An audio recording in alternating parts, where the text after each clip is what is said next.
Washington Times front page for Wednesday, August 20th, 2025. Thanks for joining us. I'm George Gerbo. President Trump says no U.S. troops will be deployed to Ukraine as part of a potential peace deal between Russia and Ukraine, but has not ruled out other military options. Jeff Murdoch reports Trump made guarantees there would be no American boots on the ground to defend the Ukrainian border with Russia. He added that Ukraine's hopes of joining NATO and regaining the Crimean Peninsula seized by Russia are impossible. Russia also threw cold water on a meeting with Ukrainian President Volodymyr Zelensky, even as the White House projected confidence that talks could happen soon.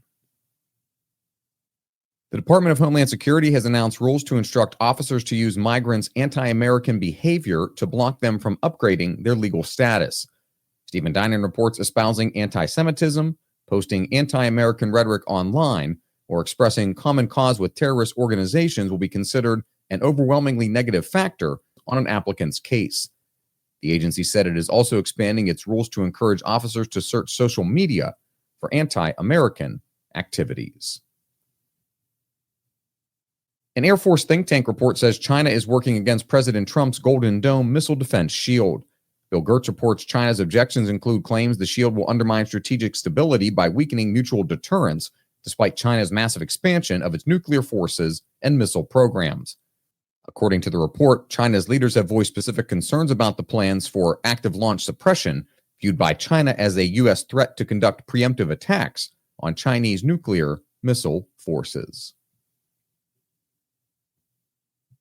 A top Department of Justice official warned the Biden administration that last-minute pardons signed by AutoPen were legally flawed and went against President Biden's intentions.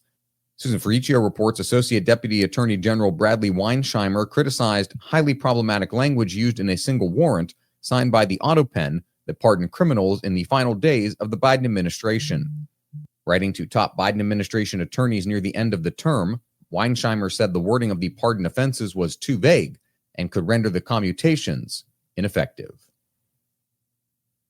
And finally, recent college graduates are struggling to find entry-level work as artificial intelligence and uncertainty about the impact of tariffs have dampened hiring.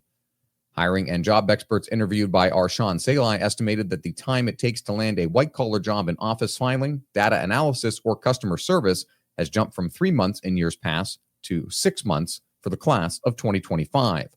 Business experts say AI technology has played an even bigger role than tariffs in slowing the white-collar job market. The Bureau of Labor Statistics recently found that new entrants made up the highest share of the unemployed since 1988. Find all of today's front page stories at WashingtonTimes.com/front page or on the Washington Times app, and find us wherever you get your podcasts. You can also find us on social media at Wash Times for breaking news, sports, commentary, and more. For the Washington Times, I'm George Gerbo.